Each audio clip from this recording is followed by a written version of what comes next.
الحمد للہ رب العالمین والصلاة والسلام علی رسولہ الامین وعلی آلہ وصحبہ اجمعین الی یوم الدین اما بعد عن انس رضی اللہ تعالی عنہ انہ قال قال النبی صلی اللہ علیہ وسلم لا یؤمن احدکم حتی اکون احب الیہ من والدہ وولدہ والناس اجمعین رواہ البخاری۔ محترم امیر جماعت، ذمہ داران جماعت، قابل احترام بزرگوں، دوستوں، عفت ماں اور بہنوں، جب تذکرہ نبی اکرم صلی اللہ علیہ وسلم کا چھڑے تو دل کی کیفیت عجیب ہونے لگتی ہے۔ ایک ایسی شخصیت جس نے اپنی پوری زندگی داؤں پر اس لیے لگا دی کہ پوری انسانیت کو اس کا راستہ نصیب ہو جائے، بھٹکے ہوئے راستے سے نکل کر وہ صراط مستقیم کی شاہراہ کی طرف آ جائے۔ آپ کا احسان غیر معمولی احسان ہے۔ دن رات صبح شام آپ کی زندگی کا مقصد صرف یہی تھا۔ آپ نے گالیاں کھائیں، آپ نے اس راستے میں اذیتیں برداشت کیں، آپ نے اس راستے میں پتھر کھائے جس میں اطہر سے خون نکلا، اس لیے کہ بنی نوع انسان اللہ تعالیٰ کی جنت کا راستہ پالے۔ یہ غیر معمولی احسان نبی اکرم صلی اللہ علیہ وسلم کا ہے۔ دل کی گہرائیوں سے اگر بندے مومن نبی اکرم صلی اللہ علیہ وسلم پر اس درجہ ایمان لاتا ہے تو اس کے اندر آپ صلی اللہ علیہ وسلم کی ذات گرامی سے محبت پیدا ہو جاتی ہے، اور یہ محبت ایمان کا حصہ ہے۔ اسی لیے فرمایا گیا کہ تم میں سے کوئی بھی مومن نہیں ہو سکتا جب تک کہ میں اس کے نزدیک اس کے والدین، اس کی اولاد، سارے جہان سے زیادہ محبوب نہ ہو جاؤں۔ اور یہ محبت انسان جتنی ہی زیادہ نبی اکرم صلی اللہ علیہ وسلم کے احسانات کو سمجھتا رہے گا، اس پر غور کرتا رہے گا، محبت بڑھتی رہے گی، اور یہاں تک یہ محبت وہاں تک پہنچے گی کہ پھر سارے جہان کی محبت پر نبی اکرم صلی اللہ علیہ وسلم کی محبت غالب آئے گی۔ محبت اگر اس درجہ نبی اکرم صلی اللہ علیہ وسلم پر نہ ہو تو انسان کوئی بھی قربانی نہیں دے سکتا، نہ تو وقت کی قربانی دے سکتا ہے، نہ صلاحیتوں کی قربانی دے سکتا ہے، نہ مال کی قربانی دے سکتا ہے، نہ جان کی قربانی دے سکتا ہے۔ اسی لیے یہ قربانی نبی اکرم صلی اللہ علیہ وسلم سے اس درجہ مطلوب ہے۔ جہاں تک محبت رسول کا تقاضا ہے تو وہ بنیادی نقطہ اطاعت رسول صلی اللہ علیہ وسلم ہے، وہ اتباع رسول صلی اللہ علیہ وسلم ہے۔ پوری زندگی ہم نبی اکرم صلی اللہ علیہ وسلم کے بتائے ہوئے راستے پر چلتے ہوئے، جنت کے راستے پر جاتے ہوئے اللہ تعالیٰ کی رضا حاصل کر لیں۔ آپ صلی اللہ علیہ وسلم نے پورا راستہ ہمیں دیا ہے۔ لقد کان لکم فی رسول اللہ اسوۃ حسنہ، نبی اکرم صلی اللہ علیہ وسلم کی زندگی تمہارے لیے نمونہ ہے، پوری زندگی نمونہ ہے، انفرادی، اجتماعی، گھر کی، بازار کی، باہر کی، سارے شعبوں کی زندگی۔ آپ صلی اللہ علیہ وسلم کا جو لایا ہوا نظام اور طریقے زندگی ہے، اس کا ایک ایک حرف اور اس کا ایک ایک حصہ ہماری زندگی کا جزو لا ينفک بن جائے، یہ ہے نبی اکرم صلی اللہ علیہ وسلم پر محبت کا تقاضا۔ کیا تقاضے میں بیان کروں آپ کے سامنے؟ ساری زندگی نبی صلی اللہ علیہ وسلم کے راستے پہ گزرے، یہ ہے اس کا تقاضا، اور ہمیشہ بندے مومن تیار رہے اس کے لیے کہ فلاں چیز میں نبی اکرم صلی اللہ علیہ وسلم کا حکم کیا ہے۔ آئیے میں صحابہ کرام کی زندگیوں سے اس بات کو ثابت کرنے کی کوشش کروں کہ انہوں نے محبت رسول صلی اللہ علیہ وسلم کو کیا سمجھا تھا، اور اس کے تقاضوں کی ادائیگی کے سلسلے میں ان تمام کا اسوہ کیا تھا۔ آپ صلی اللہ علیہ وسلم سے صحابہ کرام کی جو محبت تھی وہ ظاہری بھی تھی، اور آپ صلی اللہ علیہ وسلم سے صحابہ کرام کی جو محبت تھی وہ معنوی بھی تھی، یعنی اللہ رب العزت کے دین کی اقامت کے راستے میں آپ صلی اللہ علیہ وسلم کے پہلو بہ پہلو وہ اس انداز سے چلتے تھے کہ وقت آتا تھا، صلاحیتوں تھا تو فوراً دیتے تھے، مال کی ضرورت پڑتی تھی تو قدموں میں ڈال دیتے تھے، اور اگر جان کی ضرورت پڑتی تھی تو اس میں بھی کوئی دقیقہ فروگداشت نہیں کرتے تھے۔ حضرت عمر رضی اللہ تعالیٰ عنہ کا ہاتھ نبی اکرم صلی اللہ علیہ وسلم کے ہاتھ میں تھا، چلے جا رہے تھے، بخاری شریف کی روایت ہے، حضرت عمر نے کہا اللہ کے رسول، دنیا کی ساری چیزوں سے زیادہ آپ میرے نزدیک محبوب ہیں الا نفسی، سوائے میری جان کے۔ نبی صلی اللہ علیہ وسلم رک گئے اور آپ نے فرمایا عمر تمہارا ایمان مکمل نہیں ہے یہاں تک کہ تم مجھ کو اپنی جان سے بھی زیادہ محبوب نہ بنا لو۔ حضرت عمر نے ایک لمحے کے لیے غور کیا اور اس کے بعد کہا اللہ کے رسول اب میرے نزدیک آپ میری جان سے بھی زیادہ محبوب ہیں۔ نبی محترم صلی اللہ علیہ وسلم نے فرمایا الآن یا عمر، عمر تمہارا ایمان تو اب جا کر کے مکمل ہوا ہے، ابھی تک تمہارے ایمان میں خلل تھا۔ ہماری محبت کہاں ہے اس کو چیک کرنے کی ضرورت ہے۔ بیوی کی محبت، اولاد کی محبت، اسباب کی محبت، تجارت کی محبت، دنیا کی محبت، اثاثے کی محبت، یہ ساری محبتیں اوپر ہیں، फिर शायद अल्लाह की मोहब्बत, रसूल की मोहब्बत का नंबर आता है कि नहीं आता है। ये भी हम देखते हैं कि हजरत सुमामा जब ईमान लाते हैं तो कहते हैं अल्लाह के रसूल, अब तक आपका चेहरा दुनिया के चेहरों में सबसे मकबूज था, आपका घर दुनिया के घरानों में सबसे ज्यादा मकबूज था, लेकिन आज जब ईमान दिल की रगों की गहराइयों में पैवस्त हो गया है तो आपका चेहरा दुनिया के सारे चेहरों में सबसे ज्यादा मोहतरम हो गया है और आपका घराना मेरे नजदीक सारे घरानों में सबसे मुबारक घराना हो गया है। ये वो चीज थी जो सहाबे किराम ने अपने किरदार से साबित की। हम देखते हैं कि गज़वे बद्र में सफ़ें लग रही हैं, एक तरफ 1000 का मजमा है, दूसरी तरफ 313 है, उधर सारे साजो सामान हैं, इधर 2 घोड़े हैं, 70 ऊंट हैं और जो कुछ भी वो ला सकते थे वो सब मौजूद है। और नबी अकरम सल्लल्लाहु अलैहि वसल्लम सफ़ें सीधी कर रहे हैं, इस तरह सब सीधी करो, इस तऊ खलल ना हो, सुद्दुल खलल। एक सहाबी हैं सुवाद बिन गुज़िया, वो सफ़ों से आगे निकल जाते हैं। आप बार बार कहते हैं इस तवे या सुवाद, सुवाद सफ के अंदर रहो, लेकिन वो बार बार निकल जाते हैं। आपके हाथ में एक टहनी थी, आपने हजरत सुवाद के शिकम पर उस टहनी से ठोकर मार दी और कहा इस तवे या सुवाद। हजरत सुवाद ठोकर लगते ही चीखे, औजातनी या रसूलुल्लाह सल्लल्लाहु अलैहि वसल्लम, अल्लाह के नबी सल्लल्लाहु अलैहि वसल्लम आपने मुझे तकलीफ पहुंचा दी, मैं बदला चाहता हूं। कहां क्या छिड़ा हुआ है, कहां साहबी रसूल बदला चाहता है। आप कहते हैं ये टहनी तुम्हारे हाथ में, बदला ले लो। वो कहते हैं अल्लाह के रसूल, आपने जब मुझे ठोकर मारी थी तो मेरे ऊपर चादर नहीं थी, आप देख रहे हैं कि मैं नंगा हूं, बदन नंगा है मेरा, आपके ऊपर तो चादर है।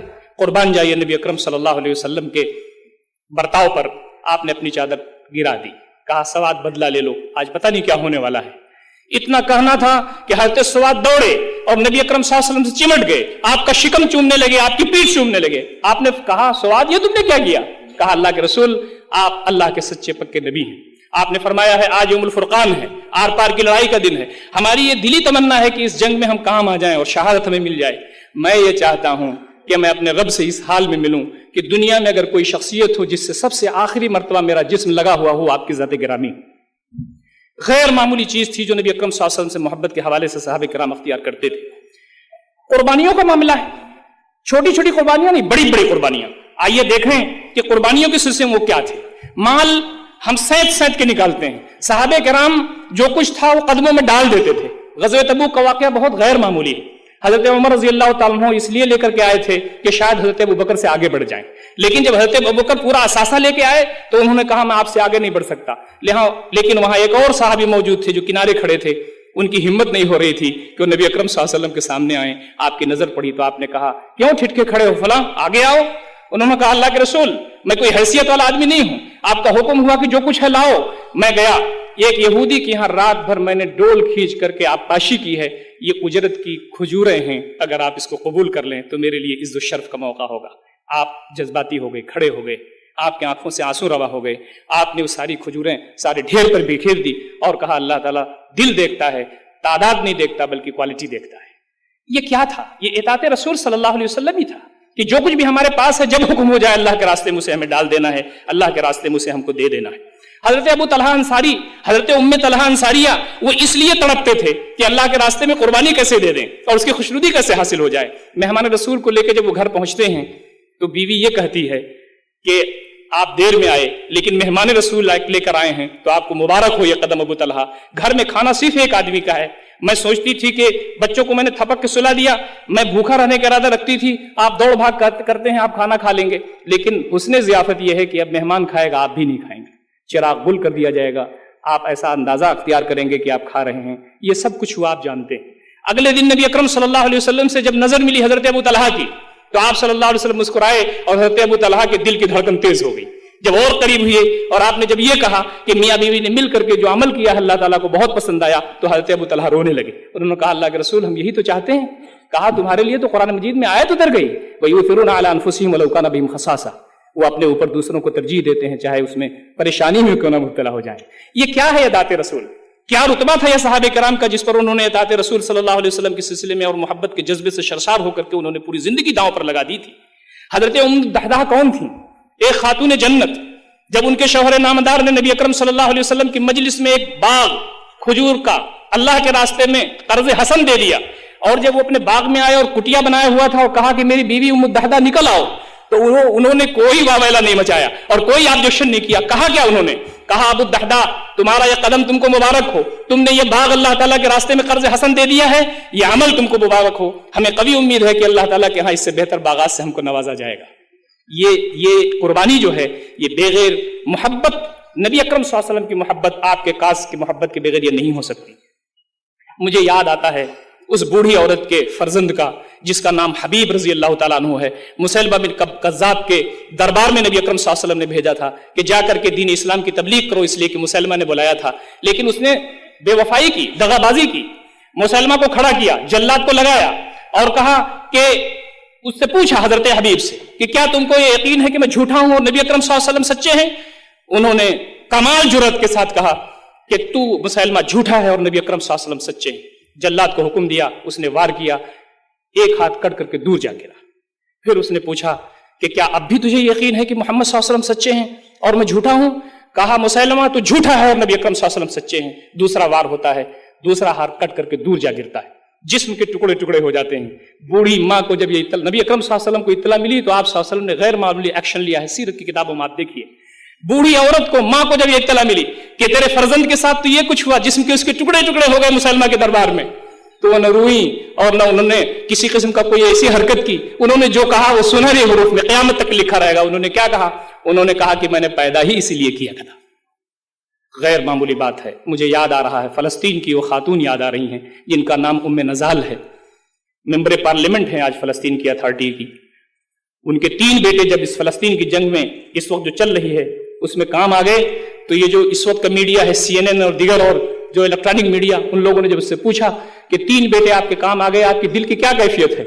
उन्होंने कहा तुम क्या समझो हमारी दिल की कैफियत, हमने तो अपने दीन के लिए पैदा ही इसलिए किया था अपने बच्चों को। आज उनका नाम खंसाउल उम्मा का लक़ब पड़ा हुआ है। दोस्तों, मैं अगर हजरत खंसा का तज़किरा ना करूं तो इस वक्त भी कुर्बानी की जो ये दास्तान है ये मुकम्मल नहीं होगी। हजरत खंसा कौन थी? हजरत खंसा वो थी जो पहले ईमान लाई, उनके शौहर भी ईमान लाए, दीन के रास्ते में उन्होंने बड़ी कुर्बानियां दी। जंग क़ादिसिया छिड़ी हुई थी, उस जंग में उन्होंने अपने 4 बेटों को बुलाया और कहा कि बेटो, मेरी दिली ख्वाहिश ये है कि तुम इस जंग में लड़ो, और यही नहीं है बल्कि तमन्ना मेरी ये है कि लड़ते हुए तुम शहीद हो जाओ और अल्लाह रब्बुल इज्जत के यहाँ तुम सुरखरू होकर के हाजिर हो जाओ, इसलिए कि मेरे हबीब, तुम्हारे हबीब ने कहा है कि कसम खुदा की वो शख्स मोमिन नहीं हो सकता जिसके दिल में ये तमन्ना ना हो कि अल्लाह ताला के रास्ते में जिंदगी में कभी ना कभी मौका आ जाए कि उसके रास्ते में अपनी जान का नजराना पेश करके अल्लाह ताला की जन्नत हासिल न कर ले। बेटों को चूमा, भेजा, एक को भेजा, दूसरे को भेजा, तीसरे को भेजा। खबर आती है कि खंसा तुम्हारे 4 लड़के अल्लाह ताला के रास्ते में काम आ गए। आपने सब पढ़ा होगा, न रोई न उन्होंने कोई आह बुका किया। उन्होंने जो अल्फाज कहे वो भी सुनहरे हुरूफ में क़यामत तक के लिए लिखे हुए हैं। क्या कहा उन्होंने? उन्होंने कहा अल्हम्दुलिल्लाह लज़ी शर्रफ़नी बिहिम, सारी तारीफ उस अल्लाह रब्बुल इज्जत के लिए है जिसने मुझे ये मौका इनायत फरमाया कि मैं अपने 4 बेटों का नजराना उसकी बारगाह में पेश कर सकूं। मुझे कभी उम्मीद है कि अल्लाह ताला की जन्नत में एक साथ हम मिलेंगे। ये है मोहब्बत रसूल सल्लल्लाहु अलैहि वसल्लम और उसके तकाजे के हवाले से ये है कुर्बानियां। दोस्तों, हम जिस तहरीक से वाबस्ता हैं वो तहरीक गैर मामूली तहरीक है। बगैर अल्लाह के नबी सल्लल्लाहु अलैहि वसल्लम की मोहब्बत के हम इस रास्ते में कदम नहीं चल सकते। हो सकता है कुछ हम तमाम को मामूली किस्म की तसल्ली हो जाए, लेकिन अल्लाह रब्बुल इज्जत का ये दीन इंशाअल्लाह अज़ीज़ गालिब होकर के रहेगा। नबी अकरम सल्लल्लाहु अलैहि वसल्लम ने फरमाया कि इस जमीन पर क़यामत बर्पा नहीं हो सकती जब तक मेरे लाए हुए नहज के मुताबिक इस्लामी निज़ाम इस दुनिया में कायम ना हो जाए। ये दुनिया में अल्लाह का निज़ाम कायम होगा। हम जिसके लिए बर्पा किए गए हैं, जिस तहरीक में हम तमाम शामिल हैं, वो अल्लाह की मोहब्बत, नबी अकरम सल्लल्लाहु अलैहि वसल्लम की मोहब्बत से दिल को शरशार रखते हुए कुर्बानियां देने का ये रास्ता है। दोस्तों और साथियों, ऐसा ना हो कि अल्लाह रब्बुल इज्जत ये फरमा दे यस्तब्दिल कौमन गैरकुम तुम्मा ला यकूनू अम्सालकुम, कहीं वो हमारे जगह पर दूसरी कौम को ना लाए, हमारी कौम पर तुम्हारी जगह पर दूसरी कौम आए और अल्लाह ताला के दीन के गलबे के लिए काम करे। हमें दुआ करनी चाहिए कि अल्लाह ताला हम ही से वो काम ले ले इस दुनिया में अल्लाह ताला के दीन के गलबे का। हम तमाम को तैयार होना चाहिए। हमारी बीवी की मोहब्बत कहाँ है, बच्चों की मोहब्बत क्या है, असवाद की मोहब्बत कहाँ है, तजारत की मोहब्बत क्या है, असासे की मोहब्बत कहाँ है, इसका जायजा रात की तन्हाइयों में लेना चाहिए कि इन सारी मोहब्बतों पर अल्लाह उसके रसूल सल्लल्लाहु अलैहि वसल्लम की मोहब्बत गालिब है या दूसरों की मोहब्बतें गालिब हैं। اگر دوسری محبتیں غالب ہیں، بیوی کی ضد کو ہم ٹھکرا نہیں سکتے، بچوں کی ضد کو ہم ٹھکرا نہیں سکتے، مال و اسباب کی محبت کو ہم کنارے نہیں لگا سکتے، تو اللہ تعالیٰ کے دین کے غلبے کے لیے ہم کیا کر سکتے ہیں؟ اس کا تجزیہ ہم کو کرنے کی ضرورت ہے۔ اللہ تعالیٰ ہم تمام کو اس پر غور کرنے اور عمل کرنے کی توفیق عنایت فرمائے۔ اقول قولی ھذا استغفر اللہ لی ولکم اجمعین واستغفروہ انہ الغفور الرحیم، وآخر دعوانا ان الحمد للہ رب العالمین، والسلام علیکم ورحمۃ اللہ وبرکاتہ۔